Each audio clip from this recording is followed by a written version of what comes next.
A superfície do Oceano Atlântico Sul, a 180 milhas náuticas da costa de Salvador, reflete a luz da Lua em ondulações metálicas que se estendem até onde a curvatura da Terra permite enxergar. O ar salino, espesso pela evaporação tropical, carrega o som das máquinas de um Leviatã que não pertence à natureza. Ancorado em águas profundas de mais de 4.000 metros, um porta-aviões da classe Nimitz ocupa o horizonte como uma ilha artificial de aço, querosene e propósito militar. 332 metros de comprimento, 41 metros de boca, 100 mil toneladas de deslocamento total em carga plena. Sob o convés de voo, 3 metros de aço estrutural protegem hangares capazes de abrigar mais de 60 aeronaves de combate.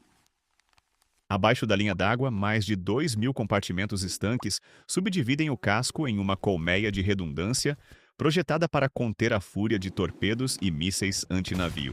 Este navio foi construído para resistir a tudo que a guerra moderna pode oferecer. E é exatamente por isso que a pergunta que se forma na névoa salina desta madrugada é tão desconcertante. Quantos botijões de gás de cozinha, aqueles cilindros de 13 kg de GLP que alimentam o fogão de 60 milhões de lares brasileiros, precisariam explodir simultaneamente para enviar esta fortaleza flutuante ao fundo do mar? A resposta exige que primeiro se compreenda o que um botijão de gás realmente é quando submetido a forças que nunca deveria enfrentar. O botijão P13, fabricado em aço carbono com espessura de parede de aproximadamente 2,5 milímetros, armazena 13 kg de gás liquefeito de petróleo. Uma mistura de propano e butano mantida sob pressão de aproximadamente 15 kg, força por centímetro quadrado. Em condições normais, este objeto é inofensivo. Ele libera gás de forma controlada através de uma válvula reguladora, alimentando chamas de fogão a menos de 1.200 graus Celsius.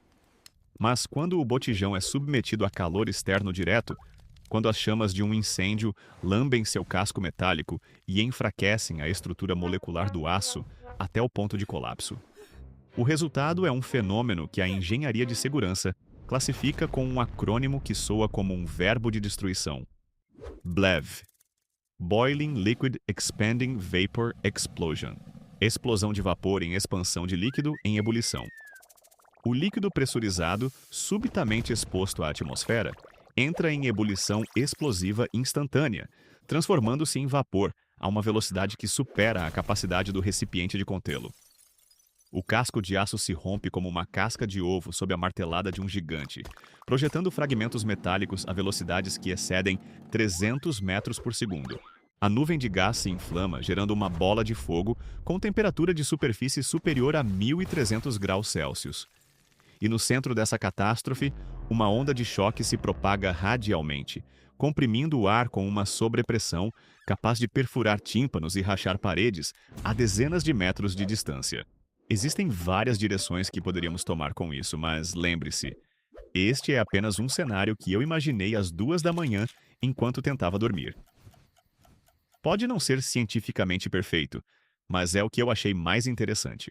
Para tratar este absurdo com o rigor termodinâmico e naval que a física exige, precisamos estabelecer os parâmetros de engajamento entre o botijão doméstico e o colosso militar, com a frieza de um engenheiro de segurança de processos.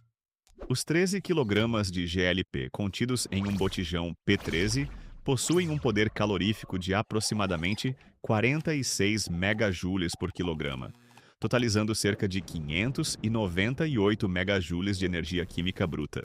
Essa é uma quantidade impressionante de energia, equivalente à detonação de 143 kg de TNT se fosse integralmente convertida em força destrutiva. Mas aqui reside a armadilha que separa a termodinâmica teórica da realidade balística. O GLP não é um explosivo, ele é um combustível. E a conversão da sua energia em onda de choque destrutiva, aquela que realmente deforma aço e rompe cascos, opera com uma eficiência brutal de apenas 3 a 5%. Isso reduz o poder destrutivo efetivo de um único botijão P13 a aproximadamente 7 kg de TNT, equivalente em sobrepressão. 7 kg. Para se ter dimensão, Uma granada de mão militar padrão contém aproximadamente 200 gramas de explosivo. O botijão, com toda a sua fúria de bleve e bola de fogo, equivale a 35 granadas, detonando simultaneamente. O suficiente para destruir um quarto, insuficiente para arranhar a pintura de um navio de guerra. E agora, o adversário. O porta-aviões classe Nimitz não é apenas um navio. Ele é uma civilização flutuante projetada para sobreviver ao que de mais devastador a engenharia bélica do século XXI pode lançar contra ele. Seu casco duplo, construído em aço naval de alta resistência, HI-80 e HI-100, com tensão de escoamento de até 700 megapascal, pode absorver impactos que fariam qualquer embarcação comercial partir ao meio. 64 milímetros de blindagem Kevlar protegem os compartimentos vitais.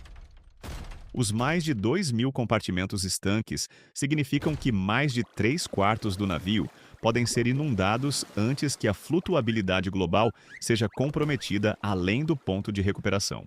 Em 2005, a Marinha dos Estados Unidos tentou afundar o porta-aviões USS America, da classe Kitty Hawk, com deslocamento de aproximadamente 84.000 toneladas, em um exercício de teste de resistência chamado SYNCAX. Foram necessárias 4 semanas de bombardeio contínuo com mísseis, torpedos, bombas e cargas de demolição interna para que aquele navio finalmente cedesse e mergulhasse no Atlântico. 4 semanas. Contra armamento militar projetado especificamente para perfurar cascos navais.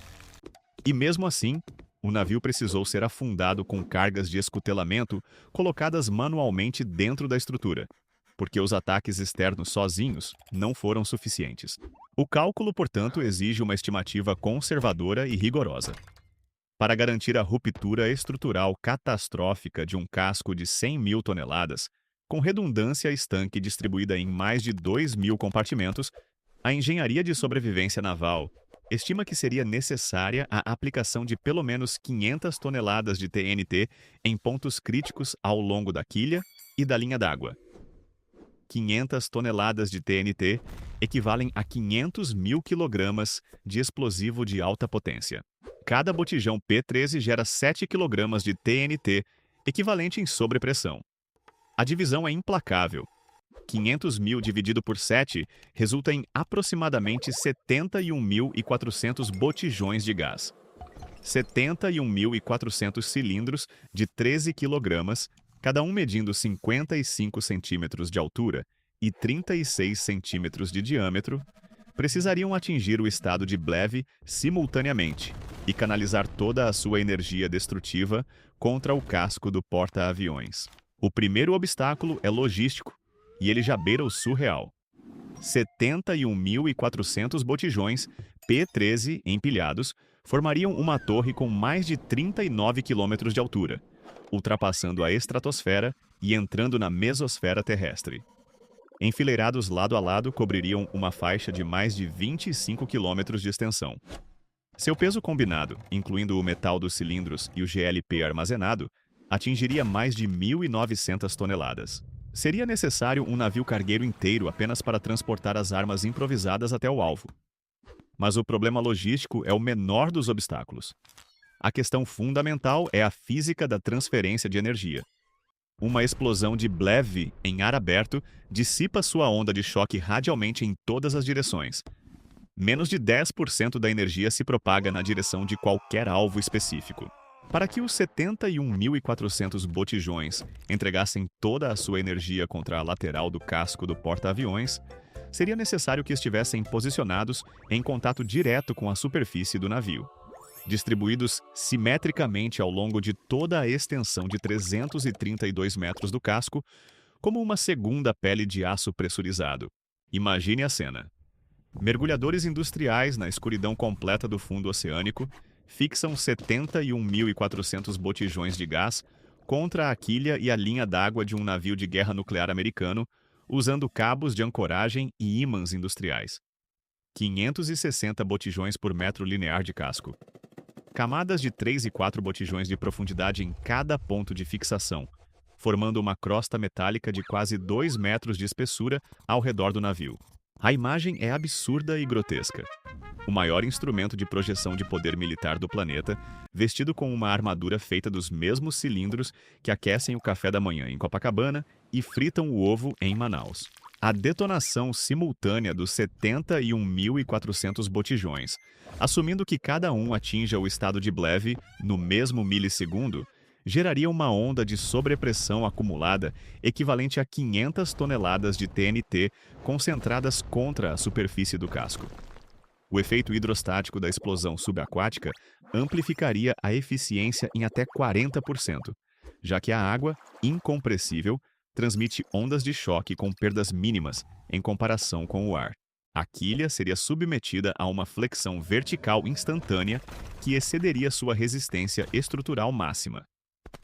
As soldas do casco, projetadas para suportar impactos localizados de torpedos de 300 kg de carga explosiva, não foram projetadas para resistir a uma pressão uniforme de 500 toneladas aplicada simultaneamente em toda a extensão do navio. A coluna vertebral do porta-aviões se romperia como um galho seco sob o peso de um elefante. As anteparas estanques, que normalmente contêm a inundação em compartimentos isolados, seriam sobrecarregadas em todos os pontos ao mesmo tempo, anulando completamente a filosofia de contenção que mantém o navio flutuando. A água do Atlântico invadiria os compartimentos de máquinas, os alojamentos, os depósitos de munição e os hangares de aviação sem encontrar resistência estrutural remanescente. O deslocamento positivo de 100.000 toneladas se converteria em deslocamento negativo em questão de minutos. O maior navio de guerra do planeta começaria a afundar pela popa, inclinando-se em um ângulo que projetaria aeronaves do convés de voo para o mar como brinquedos de uma mesa sendo virada. E então, o silêncio. Aquele silêncio viscoso e pesado que não é a ausência de som, mas a presença esmagadora de um vazio onde antes existia estrutura. A superfície do Atlântico se agitaria em ondulações turbulentas por horas, marcada por bolhas de ar escapando dos compartimentos inundados e manchas de querosene de aviação formando arco-íris fúnebres sobre a água escura. Os destroços de 71.400 botijões de aço, agora deformados em fragmentos irreconhecíveis, afundariam misturados aos restos do casco, criando um recife artificial de metal retorcido a 4.000 metros de profundidade. A única evidência na superfície seria o silêncio, o querosene e uma mancha de óleo que se estenderia por quilômetros como uma ferida aberta no oceano. Os analistas navais estudariam o evento por décadas, tentando racionalizar como uma arma de cozinha derrotou uma fortaleza nuclear.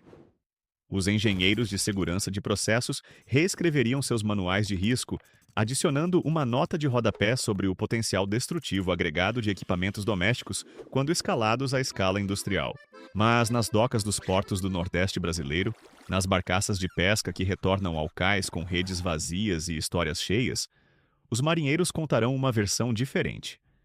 Eles falarão das noites em que o cheiro de gás de cozinha tomou conta do ar marítimo, do zumbido metálico de 71.000 objetos sendo arrastados pela corrente, e do momento em que o horizonte engoliu o maior navio que já viram. Eles darão ao evento um nome que não aparecerá em nenhum relatório oficial, mas que sobreviverá em cada conversa sussurrada, em cada boteco de cada cais do litoral baiano. Eles chamarão aquele dia de A Cozinha do Diabo, e por gerações, aquele trecho de oceano carregará a lição mais improvável que a física pode ensinar. Que 71.400 objetos que cabem debaixo de uma pia, cada um mais inofensivo que um isqueiro em um dia sem vento, podem somar um poder que nem a maior máquina de guerra da história humana foi projetada para suportar. Porque no confronto final entre a engenharia de destruição militar e a aritmética da cozinha brasileira, a escala é a única arma que não precisa de tecnologia para vencer.